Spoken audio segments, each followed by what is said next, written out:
Hi everybody, welcome to our YouTube channel. This is something new that me and my family are going to try out. It's my hope that the information that I cover will be a combination of things that I think will be useful when you're getting started in fishing, or maybe you just have questions on how to try different styles of fishing. I'm just hoping to, like I say, get some ideas out there and ultimately just help people catch fish. I got my son Adam right here. He's been taking a liking to fishing lately, and we've been doing a lot of fishing together, and so he's going to help me out today. And I'm going to try and cover just some basic things on what do I need to get started in trout fishing, how do I rig up my stuff once I got it, how do I pick the right thing, and for starters, it doesn't take a whole lot to get started, but you'll find as you fish different places and start learning new things, pretty soon your box just kind of goes crazy and you just get a lot of stuff over time, right buddy? Yeah. So with that being said, I hope you enjoy the video. Please hit that subscribe button and leave comments. By all means, I would love to cover information on things that you're specifically wanting to know. So with that being said, we're going to take a quick break, and then I'm going to go over things on how to get your tackle box ready and get your rod and reel ready and get out on the water. Welcome back everybody. Like I said, we just took a quick break to kind of recalibrate, and I've got my other son, Joseph. He's also big into fishing and hunting and outdoors with me. He's going to be my cameraman while I try and point out some of this stuff, and Adam's going to show you some stuff as well. So for starters, right here I got a couple of rods that we're going to tie up. One of them's actually already ready, which has a spinner on it. Setting up for spinner fishing, piece of cake. Mainline straight to a snap swivel that I like to do just so I can switch my spinner color quicker. Spinners there's probably thousands out there, different styles, different sizes, silver, copper, gold, brass. I mean, it just goes on and on and on. But simple, no weight involved in this, as you've got a lightweight rod. It's 6'6". You could even go 7 feet on that. This one's a medium action, and I actually prefer a faster action when I'm spinner fishing, but this just happened to be the rod I had the day that I decided to switch over. So this is rated 4 to 10 pounds.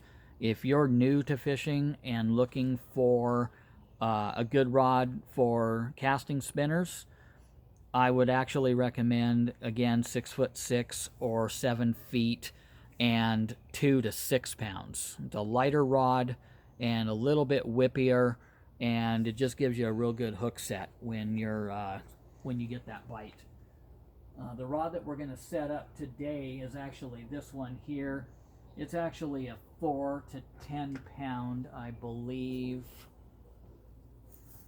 Yeah, 4 to 12 pounds. So this one's a little bit heavier, but we just use it for bank fishing and pretty much setting up for bait. Some of the things I kind of got laid out here. You notice we got a variety of baits right here. So I'll start with the bait. Power bait's probably by far the most popular bait out there as far as when you're fishing the ponds or the lakes that are stocked with the hatchery fish. There's tons of flavors. I find most of my success comes with like these right here. This one's a chartreuse, and Adam, if you turn the bottle where it shows the bait more, keep going, turn, there you go. Notice there's some speckles in there, some glitter. I just actually got turned on to that last year. It was just killing the fish and kind of turned into my go-to. But one thing that you will find out again in fishing is that, you know, what works today may not work tomorrow, and what worked, you know, 5 minutes ago may not even work 5 minutes from now. So As you see, I've got a variety of different flavors. We got rainbow, got fluorescent red, chartreuse with no glitter, sherbet, and I've even got some different brands. Crave puts out some dough baits. Potski, you know, I've been fishing, wow, I've been fishing about 40, let's just say 40 years I've been fishing since I was a little kid. And back when I grew up on the creeks, this one right here, just one single Potski ball of fire, was amazing. But none of this over here existed when I was a kid. So Potski also comes out with this corn kokanee fire. Haven't had too much luck on that yet, but I always try it, and I know a lot of people do well with it, but maybe it's just timing for me, I'm not sure. And let's not forget, especially being new to Idaho, we grew up in Oregon and recently moved over here to Idaho, but I know so many people over here and all the threads that I'm reading and the observations that I'm doing with people successfully getting these trout.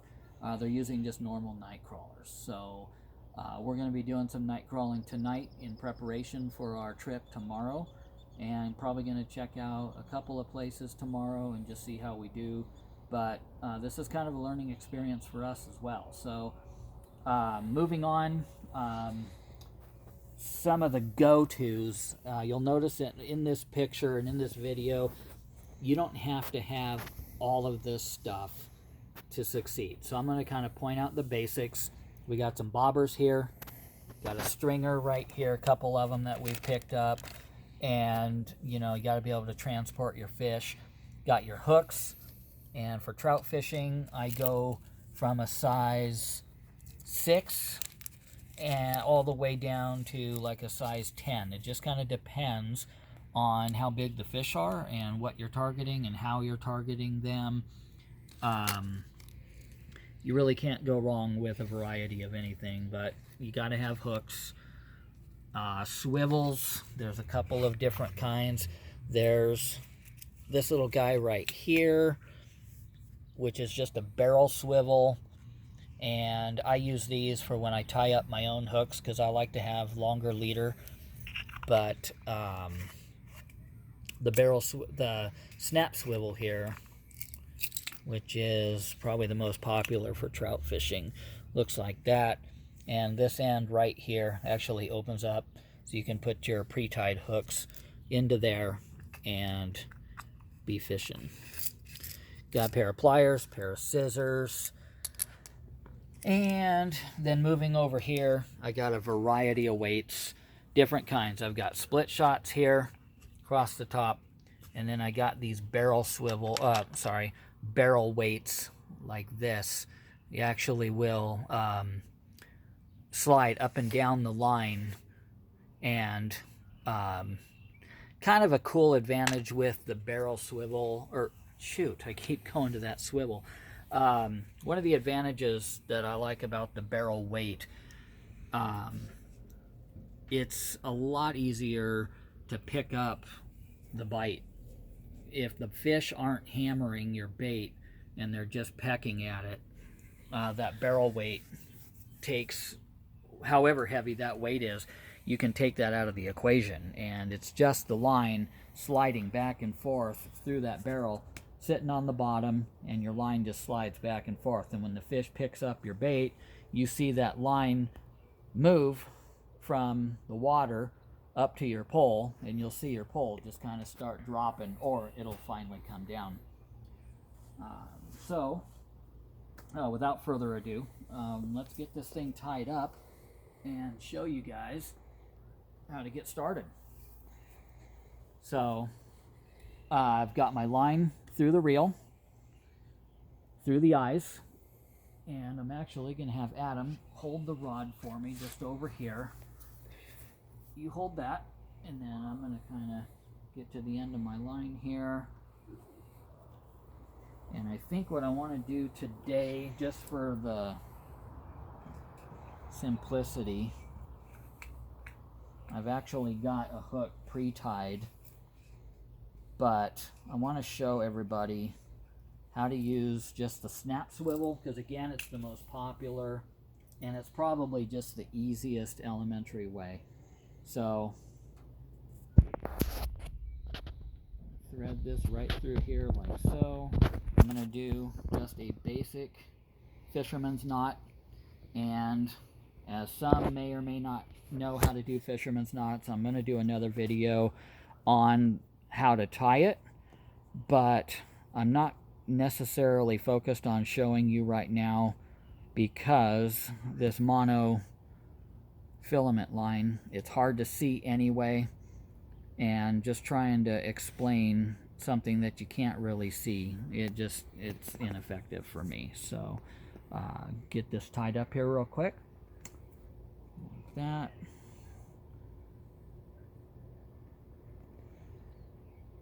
Alrighty, then Adam, I'm gonna actually just get these scissors right here, and when you're snipping off your line, always try and leave yourself a little bit of a tag, just in case the knot tightens itself, or you get a little bit of stress on your line, the fish pulling on it.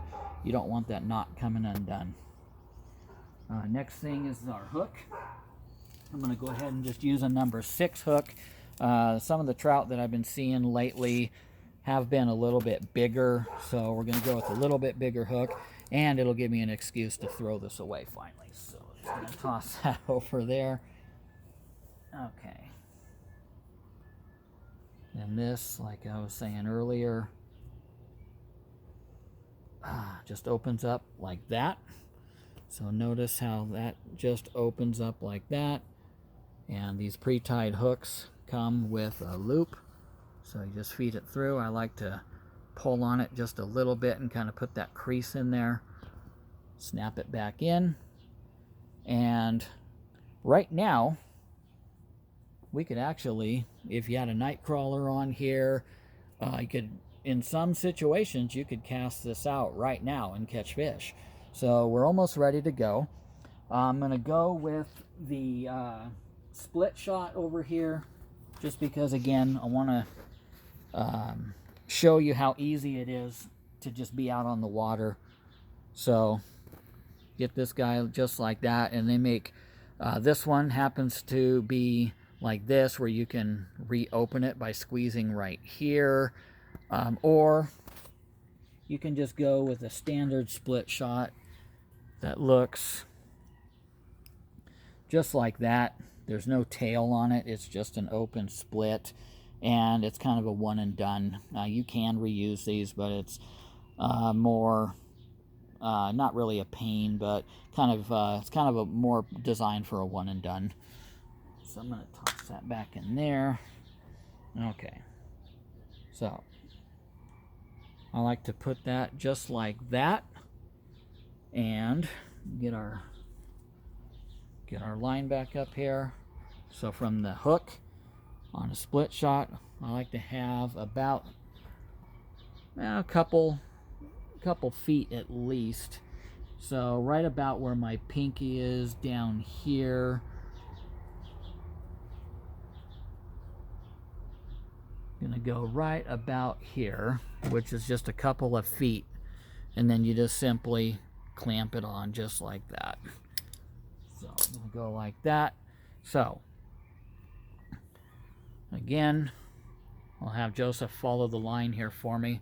Right here's your hook coming up to the swivel, and come up about another 18 inches or so. Got your weight right here clamped on, and assuming that you don't get snagged or hung up on the bottom at all, this will stay here pretty good. If you get hung up on the bottom eventually and you start tugging on it and you have to, pull and break it free, it's going to get weak and it'll start sliding down the line. And at that point, you want to reclamp it or open it up and just get a new weight on there. But yeah, that's about it, guys. It's this easy. So you got your rod, your reel, your main line, and got your setup right here. Choose a bait, get it get it on your hook, and go fishing. So I think we're going to wrap it up with that. That's a good lengthy video. I've probably been rambling on and on and on anyway, as this is my first time around. And just really appreciate everybody that's taken the time to watch. Again, I'd encourage you to subscribe.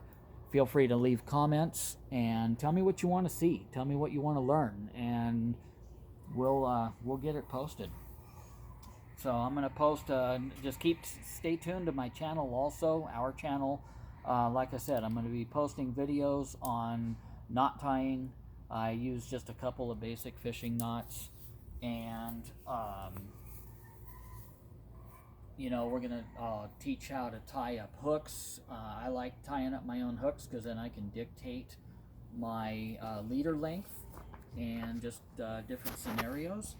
So yeah. Thanks again, guys. Appreciate you watching. And if you're heading out fishing, good luck.